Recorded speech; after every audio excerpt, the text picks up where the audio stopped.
팀들 안녕. 3월 24일 수요일 큐티를 시작하겠습니다. 함께 기도할게요. 사랑이 충만하신 하나님, 날마다 우리에게 사랑 베풀어 주심에 감사합니다. 하루하루의 삶 가운데 주님께서 우리에게 사랑 베풀어 주심에 우리가 살아갈 수 있음을 날마다 알게 하시고 깨닫게 하여 주시옵소서. 또한 말씀을 볼 때 주님께서 허락하신 지혜와 명철로 우리가 말씀을 보고 말씀을 깨달을 수 있도록 주님 인도하여 주시옵소서. 우리의 삶이 주님의 제자로서의 삶이 될 수 있도록 날마다 우리를 만져 주시옵소서. 감사드리며 예수님의 이름으로 기도합니다. 아멘. 오늘 제목은 예루살렘이 망하는 날이에요. 누가복음 21장 20절로 28절의 말씀이고요. 그림을 보면 예루살렘 성으로 보이는 건물이 있고 그 안에 한 사람이 있는데 굉장히 당혹해하고 있어요. 그리고 심지어는 두려워하는 것 같아요. 이유는 이제 왼편을 보면 로마 군대가 예루살렘 성을 향해서 이동을 하고 있고요. 그리고 우편을 보면 이스라엘 백성들이 이제 뒷문을 통해서 도망가고 있어요. 오늘 예수님께서 예루살렘이 심판을 받는 날이라는 것을 말씀해 주고 계세요. 우리가 어떤 내용인지 보겠습니다. 예루살렘 성이 무너지는 모습을 상상하며 오늘 말씀을 읽어보세요.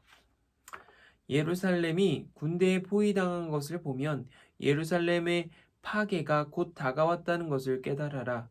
그때에 유대에 있는 사람들은 산으로 도망하여라. 예루살렘 안에 있는 사람들은 빨리 빠져나가거라. 시골에 있는 사람들은 예루살렘 안으로 들어가지 마라. 그것은 이 날이 바로 징벌의 날이기 때문이다. 기록된 모든 것이 이루어질 것이다. 그날에는 임신한 여자와 아기에게 젖먹이는 여자에게 화가 있다. 땅에는 큰 고통이 닥치겠고 진노가 이 백성에게 내릴 것이다. 그들은 칼날에 쓰러질 것이며 여러 나라의 포로로 붙잡혀 갈 것이다. 이방인의 때가 끝날 때까지 예루살렘은 이방인들의 발에 짓밟힐 것이다. 아멘. 포위당하다. 적군에게 주의가 둘러싸이다.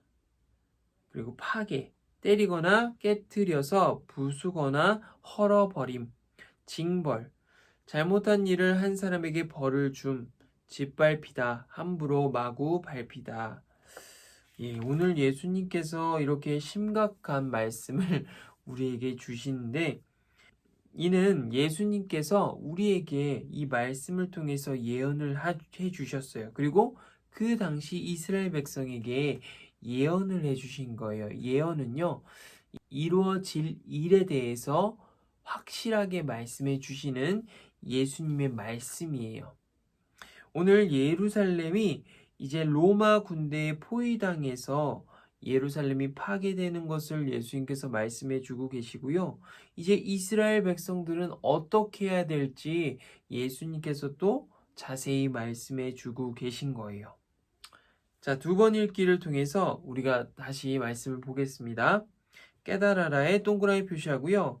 깨달아라가 들어가는 문장의 밑줄을 그려보세요. 그때 네모 표시하고요. 그때 해야 하는 일에 물결선을 그려보세요. 우리 다시 말씀 보겠습니다.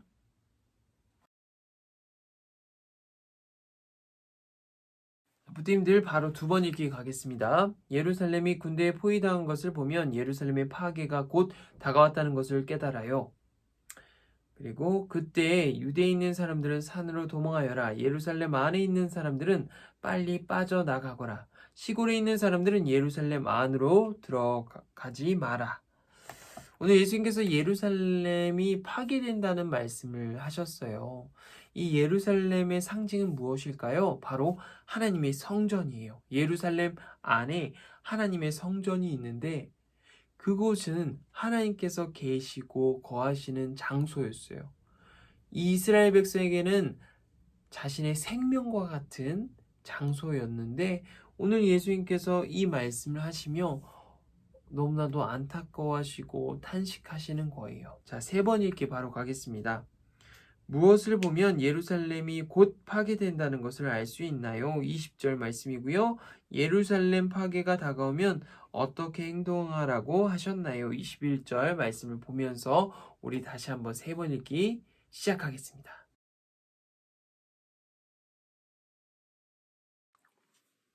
무엇을 보면 예루살렘이 곧 파괴된다는 것을 알 수 있을까요?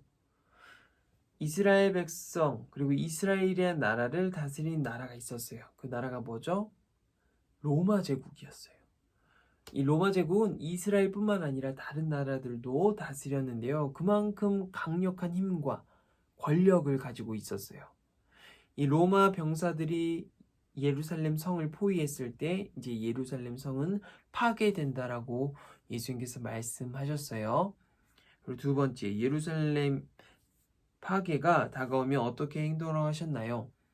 이제 예루살렘이 파괴됐을 때 산으로 도망가거나 요곳에 있는 사람들은 빠져나오라고 말씀하셨고요. 또 시골에 있는 사람들은 예루살렘 성으로 들어오지 말라라고 말씀하신 거예요.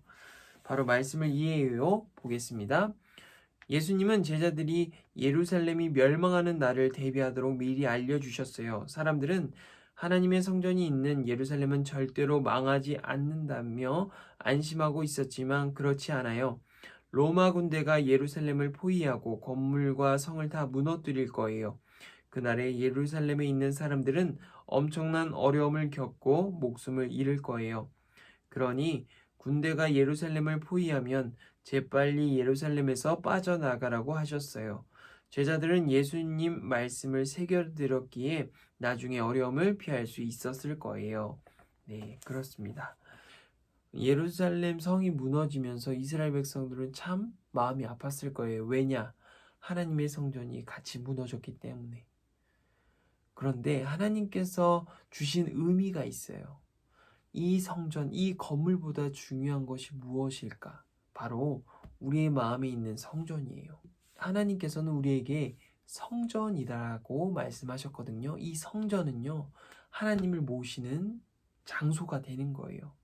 우리 부띠님들도 각 사람이요, 하나님의 성전이에요. 하나님께서 우리의 마음 가운데, 우리의 중심 가운데 계시다는 것을 우리 부띠님들이 알고 깨닫고 믿고 나아갔으면 좋겠습니다. 알겠죠? 자, 기도하고 실천해요. 우리 함께 기도하겠습니다. 참으로 좋으신 하나님, 주님을 우리 안에 모십니다. 주님께서 우리 안에 계셔서 우리의 행동 하나하나, 우리의 마음 씀씀이 하나하나에 주님, 우리를 좋은 길로 인도하여 주시고 선하고 아름다운 길로 인도하여 주시옵소서. 우리 부모님들 학교 생활할 때 친구들과 화목하고 코로나19로 인해 불안한 마음 주님께서 잘 잡아주셔서 날마다 씩씩하고 건강하게 생활할 수 있도록 주님 인도하여 주시옵소서. 감사드리며 예수님의 이름으로 기도합니다. 아멘. 우리 부모님들 안녕.